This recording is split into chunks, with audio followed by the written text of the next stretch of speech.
On est de retour pour une nouvelle vidéo. Nono est avec nous. On va parler du match du PSG demain contre le Stade Briochin et la suite du Paris Saint-Germain contre Lille et contre Liverpool. Est-ce que Paris va tout gagner ou tout perdre? En tout cas, c'est une question qu'on peut se poser. Alors, les explications musclées aussi de Luis Enrique sur le cas Gonzalo Ramos. Alors, encore buteur d'une auteur. Oh, excusez-moi, j'ai mal à la gorge. Encore auteur d'une superbe entrée contre l'OL dimanche. Ramos n'est pourtant que très peu utilisé par Luis Enrique qui s'est expliqué sur la gestion de son joueur. Alors on se rappelle Enrique il y a quelques mois, Nono, qui disait qui est le neuf de City, c'est qui? Son nom. Comment s'appelle-t-il? Son nom, son nom, son nom. Haaland, voilà. Voilà pourquoi Guardiola joue avec un vrai neuf et pas moi.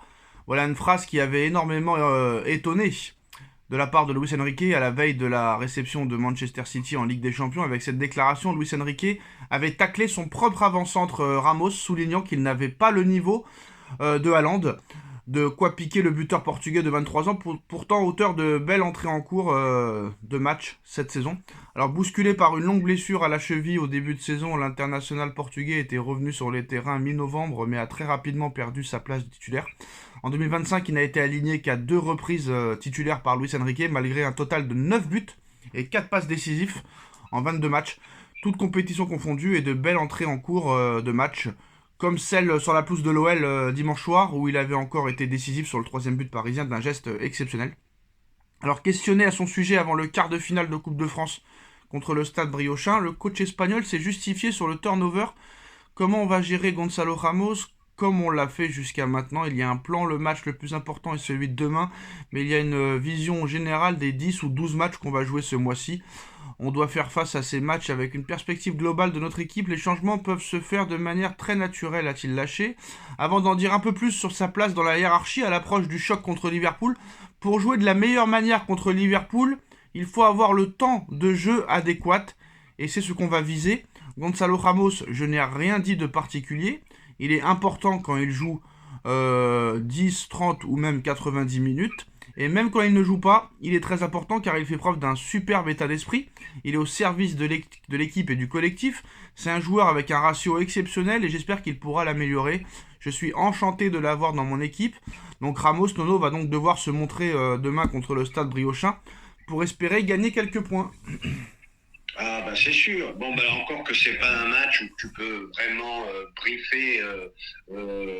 Il y a une telle différence de niveau que là tu peux pas avoir un avis précis.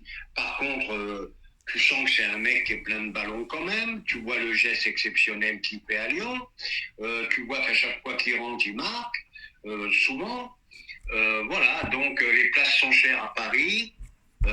Donc c'est compliqué, mais c'est un très très bon avançant. N'importe quelle autre équipe le voudrait dans son 11. Hein. Même Enrique avoue qu'il a un état d'esprit exceptionnel. Et Bref. l'état d'esprit exceptionnel. Parce Alors, qu'il y en a plus d'un qui aurait fait la gueule et qui aurait demandé à être transféré. Hein. alors le mystère du jour ou le mystère du mois, je ne sais pas, Nono. Virgil van Rijk, qui est quand même à l'heure où on parle encore une fois l'un des meilleurs défenseurs centraux du monde. Hein. Il le prouve avec Liverpool, avec une saison pour le moment exceptionnelle de Liverpool, premier de Première Ligue, premier de la Ligue des Champions, qualifié en finale de Coupe de la Ligue, qualifié encore en... Ah non, Coupe d'Angleterre, ils ont été éliminés, bon bref, il n'a pas joué. Mais ça reste l'un des meilleurs défenseurs centraux encore actuellement. Et il a été plusieurs fois nommé défenseur central meilleur du monde en 2018, en 2019, en 2020, Nono.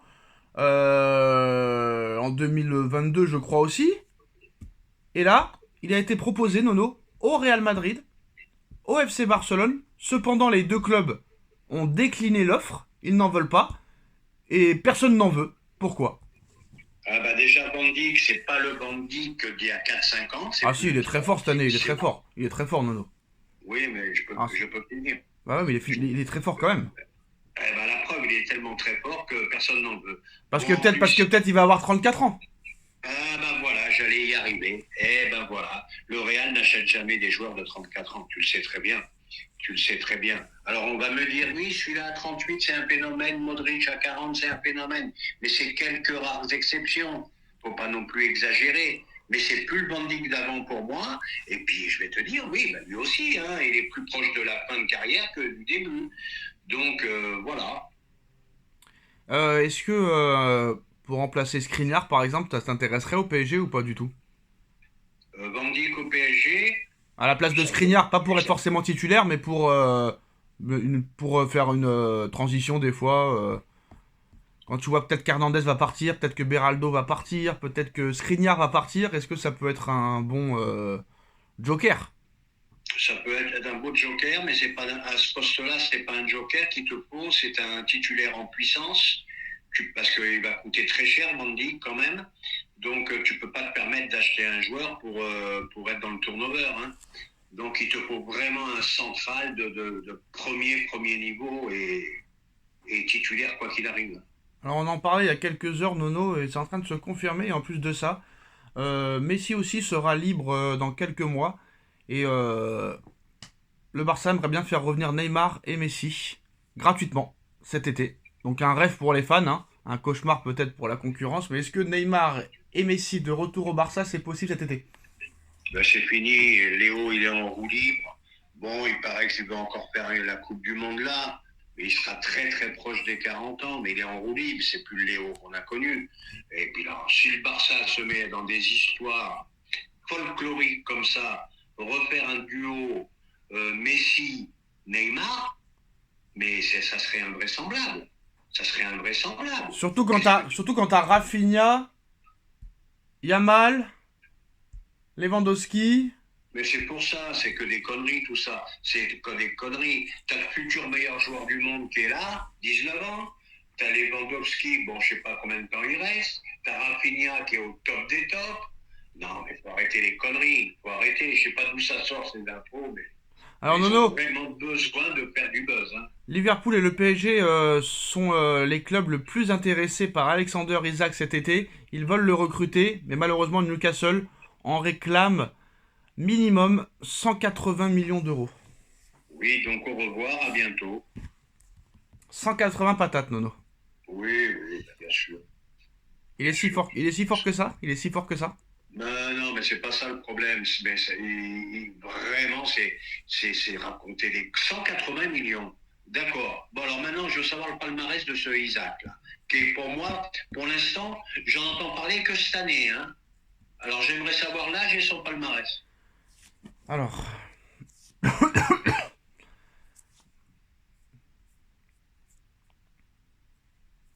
vive l'hiver, hein. Alors, il a 25 ans. D'accord. 19 buts en première ligue cette saison en 24 matchs. D'accord. 5 passes décisifs. D'accord. Et après, au palmarès. Bon, après, Ramos n'avait pas de palmarès quand il est arrivé au PSG, Oui, 90 mais patates. qu'est-ce qu'il a gagné? Alors, vice-champion de Suède, vainqueur de la Coupe d'Allemagne en 2017 avec Dortmund, finaliste de la Super Coupe d'Allemagne en 2017, finaliste de la Coupe des Pays-Bas en 2019 avec Willem II, et vainqueur de la Coupe d'Espagne en 2020 avec la Real Sociedad. Voilà. Bon, bah, je pose la question, est-ce que ça vaut 180 millions? Je dirais non. Voilà, alors tu me parles de Ramos qui n'a pas de palmarès, d'accord, mais entre 80 et 180, il y a quand même 100 bâtons d'écart. Hein. 1m92. D'accord, d'accord. 180 millions, c'est trop cher, c'est ça? Mais 180 millions, c'est n'importe quoi. Ah, faut arrêter les délires. Eh bah, on en reparlera sûrement. Merci à tous de nous avoir suivis et à très vite. Tchuss. Tchuss.